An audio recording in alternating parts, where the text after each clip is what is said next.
The podcast that you're about to listen to may cause some listeners to say please and thank you.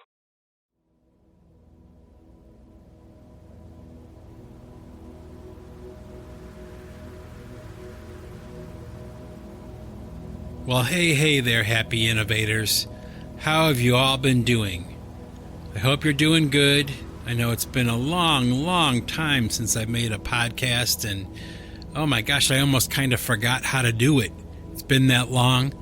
And, I was waiting for the inauguration of Donald Trump to come and go before I did a follow-up podcast to my last podcast, which was talking about my predictions for the election of 2024 and all that kind of stuff with Kamala Harris and Donald Trump and all the shenanigans that were going on and what I thought was going to happen. And I have to admit that this time my predictions were almost all wrong. I was wrong. And I have no problem saying that and no problem coming to that conclusion. But I guess I'm pleasantly surprised that I was wrong. And I did wait a little bit after the inauguration because I thought maybe there would be some shenanigans going on after the inauguration, and I was wrong. I so far, all my predictions were off. And so here I am today, coming back to the podcast thing.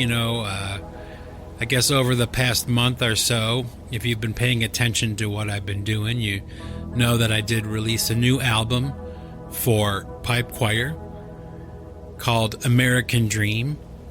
And I hope that you guys are all checking it out and enjoying it. And, just little by little, one by one, releasing videos for the songs, kind of having a good time with that, just kind of being creative and coming up with interesting concepts for videos and things like that. And so I'm happy with that. I'm, really up to my eyeballs in that. And actually, I'm having really a lot of fun. I'm having a lot of fun lately with this whole thing. And it's fun to do a podcast again. It's been so long. And, I guess that taking a long break in between podcasts is like a good way of weeding out those people that really are not friendly or they're not of goodwill. And, by taking a long break in between podcasts, it does seem that it's gradually whittling down my audience a little bit, which I have no problem with, okay? And the people who do stay, the people who do continue to listen and check out my stuff, well, they're the real fans, and you know who you are. There's probably a group of maybe 5 or 10 people that are just, no matter what I do, they say something, they comment, they'll listen, they'll check it out, and they'll enjoy it.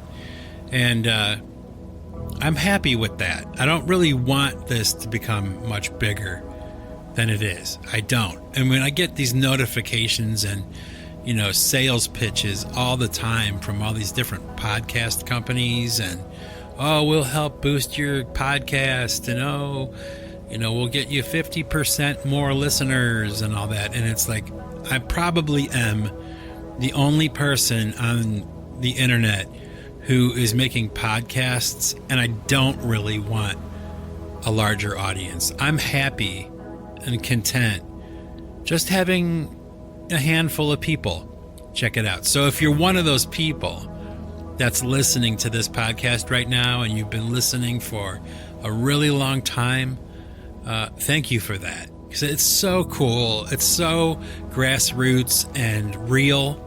I don't pay for engagement on my stuff. I don't pay to have bots, increase my likes and my subscribers and all that stuff. What you see is what you get. This is a one-man operation. It's the real deal. I don't have a team of people. I don't have editors. I don't have much. But what I do have is a microphone and a voice and a lot of opinions and a lot of thoughts. So as long as all of those things are kind of like present, then I'm in good shape and I'm happy. So again, thank you, whoever's listening to this podcast right now. I love you all. It is so, so cool to know that I can just make a podcast no matter how much time has passed. And there will be some people that are loyal, which is like, paramount to me. Loyalty to me is paramount. And I appreciate it. And I'm going to say it. So thank you, all you happy innovators out there. Anyway, so, over the past few years, there have been a lot of young people, young musicians that are, catching on to the PC3 project and, all the goofy Honest Wave stuff I've done. And, they contact me and they ask questions, and they're really kind of, it's kind of a weird thing I never anticipated ever having, was a younger audience. I just never conceived of it in my mind. But now that I've had that for a few years now, I have a couple thoughts on it, really. And it's kind of funny, I guess, because, I'm older. I'm over 50 years old, and I think I'm more comfortable talking to people that are either my age or older, or like close to my age. I'm not really good at communicating well with the younger people, so I try to be as gracious as I can be and as accommodating as I can and understanding or whatever. But one of the things that I've noticed about the younger kids, the younger generation, and maybe I'm misreading this, or maybe I'm just too old, okay? But it's really kind of strange. So I'll have like a younger person. When I say younger, I mean like 10 or 14 or, 16 or 20 years old, and they'll be asking me a question, right? And, I'll answer the question, and sometimes the questions are, involved. They require a broad and thought out answer. So I'll be really careful with that, and I'll make sure that I make it as clear as I can and, satisfy that question they're asking, and just kind of, not be a dick. You know what I mean? Like, just be nice to them and just give them a little bit of my time, right? But what's weird is, and it kind of bothers me a little bit, to be honest, is like, whenever they ask me something and I'll answer their question, or I'll accommodate them somehow by sending them a link to a video I did that answers their question or whatever, they never say thank you. Like, they never just say thank you, or like, oh, that's great, I'll check it out, or any kind. There's nothing. And I come from a generation, I suppose, where we were taught to say please and thank you. Like, when you're asking somebody to do something for you, you should say please. And when they accommodate you, then you're obliged to say thank you. That's polite. Okay, so I imagine that a lot of the younger kids don't really know that. Okay, it's not their fault that they weren't taught proper manners and to say please and thank you. And maybe it's partially like the culture on the internet, where it's very insincere, and they're used to talking to a team of people. They think they're talking to the host of their YouTube channel they're watching or whatever, and they're actually talking to somebody that's completely detached from the actual program that they're checking out. I mean, like, that's how it goes. A lot of these YouTube channels that you watch, and a lot of these things that you see where it's like a person in their bedroom with a camera doing a podcast or a video blog or whatever, and they're talking, a lot of them are part of a team. There's a lot of people behind that stuff, and they're very disconnected from their audiences, and they don't care. You know what I mean? Like, they don't really care enough to answer questions themselves. Now, there are some that do. I'm not the only one, but I'm one of the only ones now. So, if you're a younger person and you have questions for me, and no matter how old you are, really, no matter who you are, where you're from, how old, how young, it doesn't make any difference to me. Like, if you ask me a question about the art that I make, I will graciously answer your question. But if I do that, okay, do me a favor, okay, and say thank you. Or just give me some kind of acknowledgement that you got the answer that I gave and that it satisfied your question. It's a normal exchange of conversation. And I may be old-fashioned, and you may not be accustomed, especially if you're younger, you may not be accustomed to showing manners like that. Okay, I get that. I sound like the old man bitching at people to get off their lawn, but do me the favor and just acknowledge. If you ask me a question and I give you an answer, let me know you got the answer. Okay? Somehow. You don't even have to say thank you, but I appreciate when people say thank you. And I appreciate when people say please. So if it's not too much trouble, you know, if you hear this podcast and you're one of those people that I'm talking about, you know, come on. It's not that big of a deal.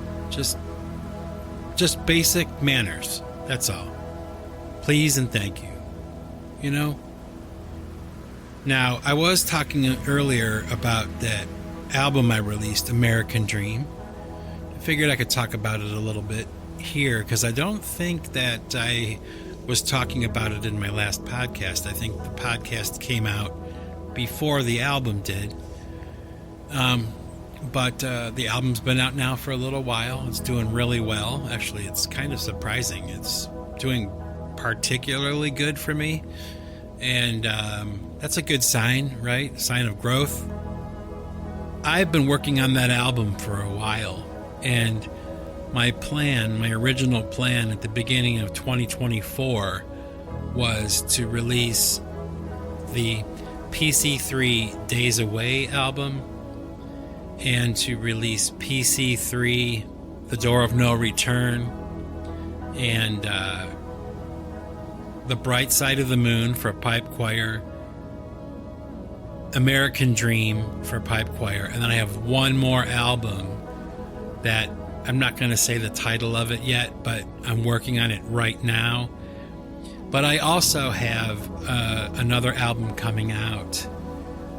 It's going to be coming out probably in like a month or so. It's all done and everything, but I figured I would let American Dream, do what it's going to do and not interfere with that at all by releasing something that's new. But I do have a new pipe choir album coming out soon. And it's going to be all just songs that were previously released, but I remixed and I, re-recorded and stuff like that. An album of all old songs that I did the work on already. I just, I don't really want to put old songs on my new albums anymore. I did that for a while, and I don't know. I'm kind of like, I'm not so into that anymore. I don't think it's such a good idea. So I have this big, huge pile. Actually, what I have, and I can ask you, my happy innovators, about this, get some opinions here. Like a long, long time ago, I had an album put together called The Bright Side of the Moon. And we're talking like in 2013 or 2014. And it had like 15 songs on it. All the tracks were done. Everything was recorded. Everything was, in the right running order. Everything, cover art was made. And I wound up not releasing the album. I just kind of pushed it off to the side, and I did like Ad Astra 1, Ad Astra 2 and 3. I got into that, doing the podcast and all that. And this album never got released. So maybe like a year and a half or 2 years ago, I decided, I'm gonna release The Bright Side of the Moon. So I got this original running order, all the old recordings of the songs, and I thought, after listening to it, like it's pretty good. It's a pretty good album. 15 songs or something like that. Pretty good. They sounded okay. It was like how I was recording music back in the day, like a long, long time ago.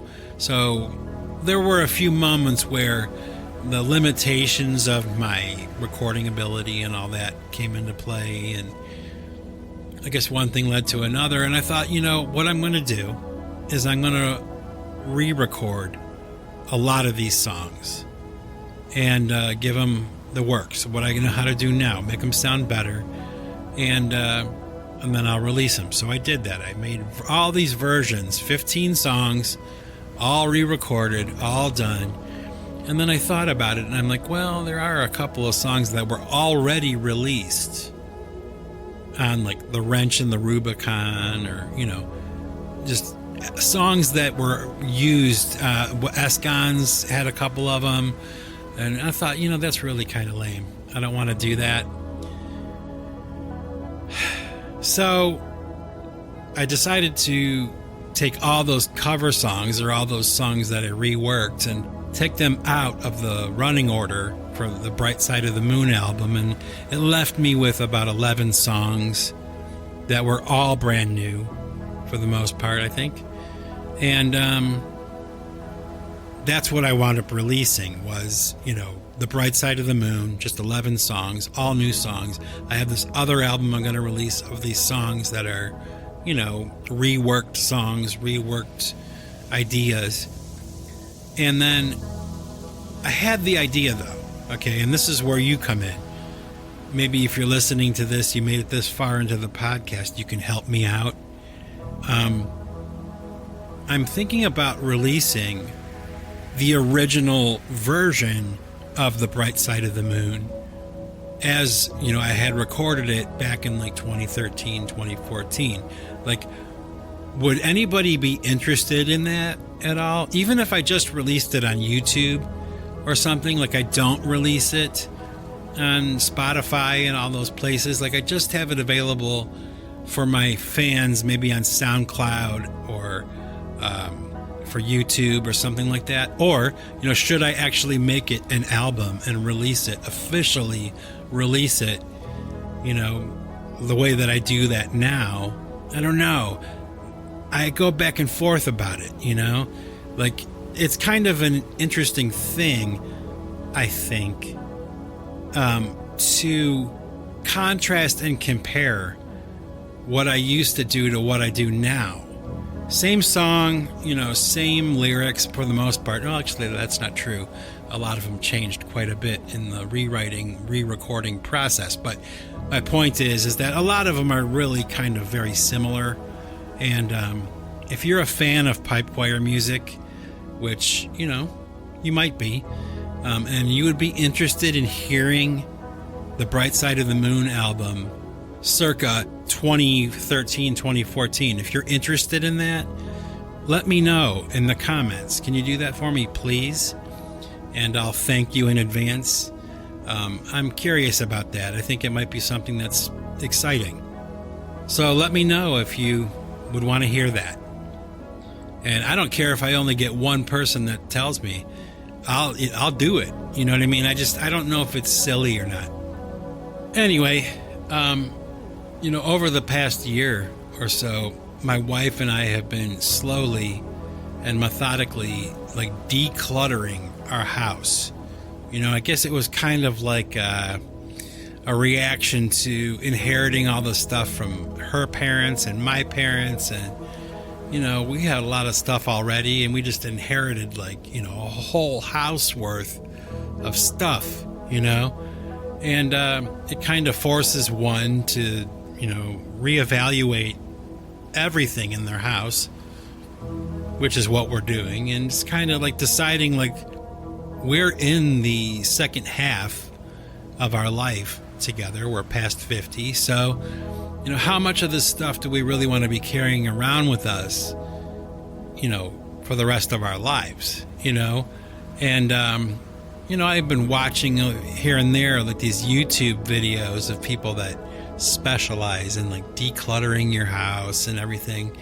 And they talk about it and the philosophies behind, getting rid of stuff and what to keep and what not to get rid of, that kind of stuff. And sentimental value, what does that really mean? And all very, very interesting and good questions and things that, I've been kind of mulling over in my mind. Maybe if you're out there listening to this and you're, around my age or whatever, you have the same kind of thoughts, we got to think about that kind of stuff, right? Like, where's all this stuff going to go after we're gone, And, hopefully I'll live a lot longer, but I don't know. There's no guarantees of anything. So, I have all this stuff, musical equipment, CDs, cassettes, the notebooks that I've kept over the years, all kinds of little things, like the proof copy of the book that I wrote, and just, all kinds of stuff from, a life of art, and just making stuff. And I don't really have, as far as I can tell, I don't really think I have anybody I know that would really want it. Like, to me, it's valuable. To me, I think it's cool or it's important or whatever. But I don't think I really have anybody in my life, except for my wife. But the idea being, like, if she wasn't around and I'm not around anymore, then, like, where is all this stuff going to go? Is there anybody out there in the world who's a fan of pipe choir or PC3 or whatever that would want any of that stuff? Like, it's a weird thing to think about, kind of, but really it's practical, and for, like, the past maybe month or two, I've been really kind of thinking about this, because it worries me a little bit. I never had children. So it would be really easy if I had, like, a son or a daughter, and they would inherit everything. The songs, the rights to the songs, the ownership of the songs, and the videos, and the costumes, and the cameras, and the guitars, and the keyboards, and the, all the stuff, microphones, cables, recording equipment, all kinds of stuff that I've accumulated over the years. I'm sitting on this huge pile of stuff, and I'm really kind of trying to figure out, where is all this stuff going to go? Like, I wish that, in some fantasy world, I would have, like, a super fan who wanted it all, and, I would have a couple bits of criteria that would need to be met. But aside from that, I would be probably willing to do it. It sounds funny, and it sounds maybe a little too premature. I'm only 53, but I don't know. I've been thinking about it, and I'm kind of curious to see if anybody out there listening to this podcast would say, you know what? I think I would want the PC3 pipe choir stuff, the pile that I've made, over the past 30 or 40 years of my life. It's a lot of work. There's posters, paintings. Oh man, I'm looking around my studio right now. Furniture that I've made. What else is here? Tons of guitar cases. Let's see. Cassette tapes of old demos, things that I did, recordings on CD of me drumming for different groups and stuff like that. All the CD versions of the pipe choir songs over the past 30 years. They're all here in my studio. I mean, there's a lot of stuff in here. 3-dimensional art I'm looking at. All kinds of recording equipment. I'm still thinking about it all. I'm not sure what I would do, but I'm just curious. I'm just curious if anybody out there would be actually interested in that. Is it important enough yet to the world, or somebody out there in the world, that they would be interested in that? Having the guitar that I wrote Dream on, and I recorded it with, and all this stuff. That my drums, oh my gosh, 2 drum sets. I don't know. So if you're listening to this podcast and you kind of get what I'm talking about, you don't think I'm too weird, maybe say something in the comment section. I'm really curious to know, is what I'm doing with Pipewire and PC3 and all that, is it important enough to people that are not me? I really would like to know. So do me a favor and maybe say something in the comments about that. Anyway, so I can't talk too much longer today, but I didn't want the day to pass without me doing something for you guys. It's been so long. And, thank you for sticking with me and everything. It's really, really cool. I'm looking forward to the comments from the typical people that usually comment on what I'm doing. I look forward to that. They call it like a dopamine fix, like in your brain when people like what you're doing. But hey, I'm human, right? I like to know that people like it. People like what I'm doing. So, feel free to let me know if you feel that way. However you feel, really. So my happy innovators, with that, I'm going to jump off here. But I promise you, I'll make you another podcast soon. Anyway, so remember, my happy innovators, if you want to keep what you've got to give it away. Take it easy, everybody, and thanks for hanging with me. Peace out.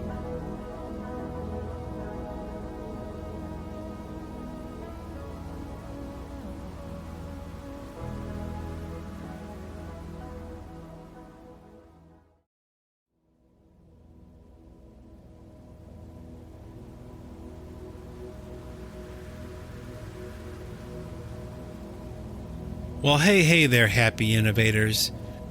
For all of you that are kind enough and generous enough with your time to stick around to the end of the podcast for some music, what I'm going to share with you today is a song from the Pipe Choir American Dream album.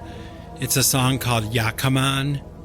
It's the 5th track from the American Dream album. I'm working on a video for it today as I'm making this podcast, so I like the song. I think it's pretty good. I think it is. So here we go. Without further ado, new Pipe Choir, that you may or may not have heard already. A song called Yakima, Yakamon. Check it out. Love you all. Peace out. Here we go.